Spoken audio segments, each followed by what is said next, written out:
El origen de esta plataforma fue la experiencia de dirección de las mujeres latinoamericanas y alemanas que dirigimos sedes de este proyecto CALAS tan importante. Nos encontramos muchas veces con dilemas, con desafíos y con obstáculos y problemas, pero también con potencialidades que tenían que ver muchas veces con nuestra propia identidad como mujeres diversas. Y en ese proceso empezamos a pensar en que sería bueno tener un espacio para reflexionar junto con otras mujeres que ocuparan lugares de decisión y de poder. Estamos muy contentas de estar aquí en Guadalajara y de poder encontrarnos y tener estos días de discusión y debate e intercambios.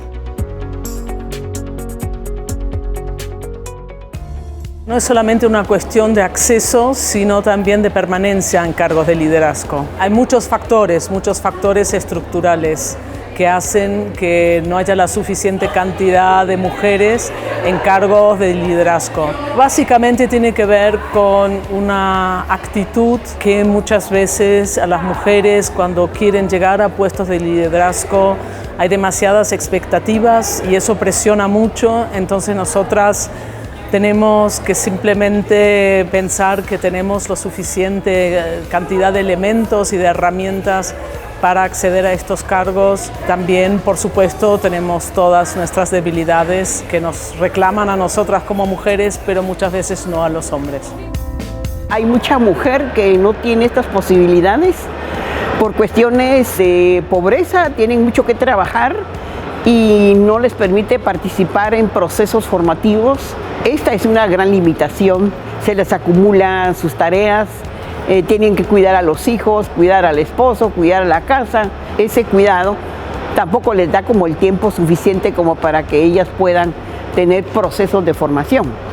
Pero cuando ya las mujeres que han tenido la posibilidad de ir a una escuela o de estudiar, hay sistemas patriarcales que les van vedando ese derecho de participación. Hay estándares internacionales que le indican a los estados que deben promover la participación política de las mujeres, indígenas, no indígenas, afrodescendientes, diversas. Las instituciones deben tener claridad en cuestiones de políticas públicas, con enfoques diferenciados, con presupuestos diferenciados.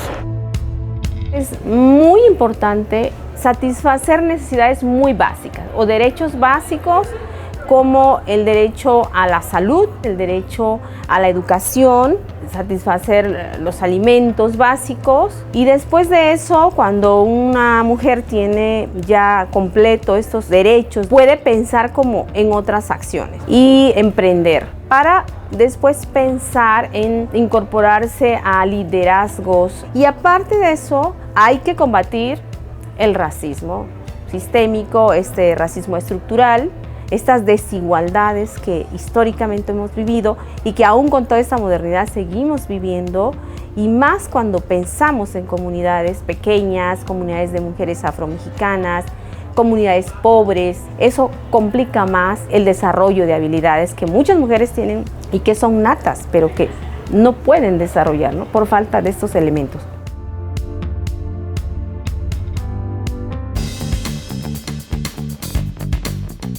Lo que se ha trabajado tiene que ver primero con posicionar el puesto de partida en el cual mujeres podrían acceder a esta toma de decisiones, puestos de liderazgo. Tienen que estar conscientes de que van a tener más trabajo, más retos que sobrellevar hasta que sean bien miradas, digamos, en las posiciones que puedan alcanzar. Independientemente del puesto en que uno esté, de las responsabilidades que uno asuma, por el bienestar personal de la mujer y por el bienestar de aquellos sobre cuales estamos tomando decisiones y asumiendo responsabilidades, es mantener una salud íntegra. Entonces, la cuestión del cuidado es especialmente importante, digamos, no perder de vista que sea cual sea la posición, sea cual sea el nivel de trabajo, el nivel de decisión que se tome, lo fundamental es mantener esa conciencia de que nos mantenemos como seres humanos activas y saludables. ¿Qué estructuras o mecanismos, acciones pueden sostener el liderazgo de las mujeres? Y creo que uno que yo pondría al centro es crear plataformas o espacios en el que las mujeres puedan atender la dimensión emocional del liderazgo, porque estar a cargo va a recibir muchas resistencias, ataques, diferentes negociaciones que hay que hacer y todo eso tiene una carga emocional importante. Otro aspecto que es muy importante para sostener el liderazgo es llegar al liderazgo con la totalidad de lo que uno es, o sea, tomando en cuenta los privilegios que uno tiene, pero también las condiciones sociales y los posicionamientos sociales de desventaja con los que uno llega. Pero creo que tomar en cuenta todo eso junto nos puede ayudar a tener mucha mayor fortaleza y claridad en nuestro liderazgo. Son muy importantes las redes, que son redes de intercambio, también de transmisión de experiencias, redes de apoyo, que nos muestran que no estamos solas, que también compartimos desafíos.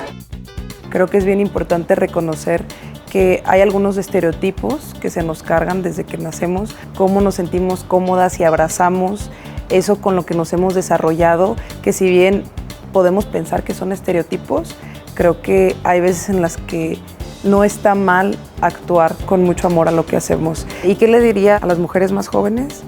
Que fueran muy valientes. Nosotras normalizamos la lucha, que es constante y que tiene que suceder. No debería ser así. Nosotras ni siquiera deberíamos tener que vivir violencia para poder participar. Creo que es fundamental que nosotras no quitemos el dedo del renglón, del seguir luchando y de saber que a veces nosotras tenemos que atravesar cosas difíciles, pero que lo hagamos como con mucha entereza, porque eso puede construir una mejor sociedad para las que vienen y que siempre nos cuestionemos todo para construir un espacio mucho más equitativo para todas las personas. En un mundo centrado en la vida adulta, pareciera que donde está el valor, donde está la sabiduría, donde está todo lo que se conoce, está en los adultos. Entonces, lo primero que yo le diría a los jóvenes es denuncien el adultismo, o sea, no renuncien a su saber, no por ser jóvenes, saben menos o tienen menos o piensan menos o son menos creativos. Ayúdenos a interrumpir nuestra propia forma de oprimir a las personas jóvenes.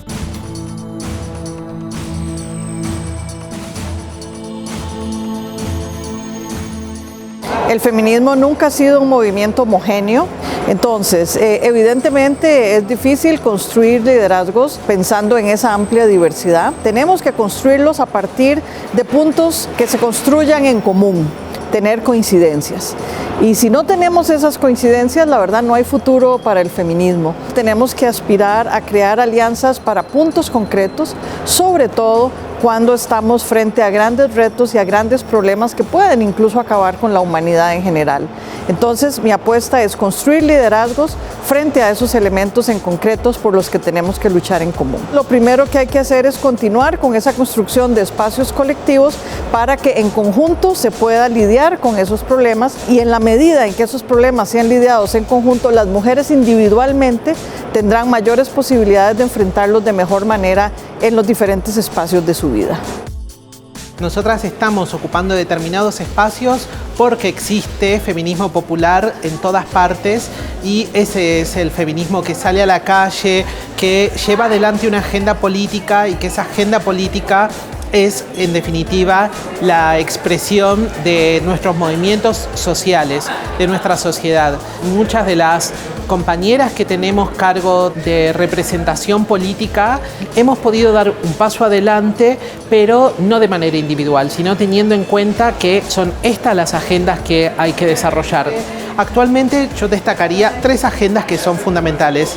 Una que se llevó adelante también a través de la demanda de los movimientos sociales es la agenda de cuota o cupo laboral trans en Argentina. Otro de los temas también es la agenda de cuidados, pero nunca hay que pensarlo por fuera de nuestros territorios, y la agenda de las mujeres territoriales, esa red de mujeres en nuestros territorios, es el mejor motor de cambio de la agenda en términos culturales y sociales en nuestro país.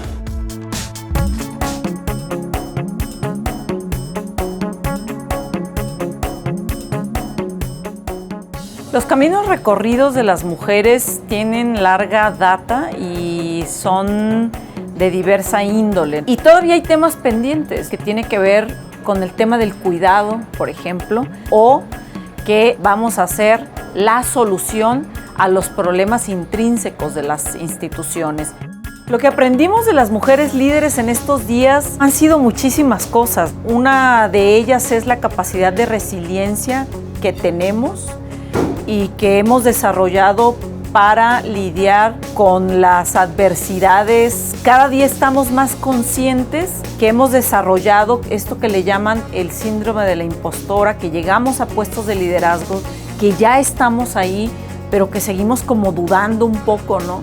Y es político reconocer que esta opresión internalizada ha sido resultado de agendas transnacionales y globales. Nos han hecho creer que no merecemos estar ahí. Y finalmente reconocernos en la diversidad de experiencias, ¿no? Y que tenemos puntos en común pese al elemento de clase, racial, de género, lingüístico. Tenemos puntos en común y que hay trabajo por hacer.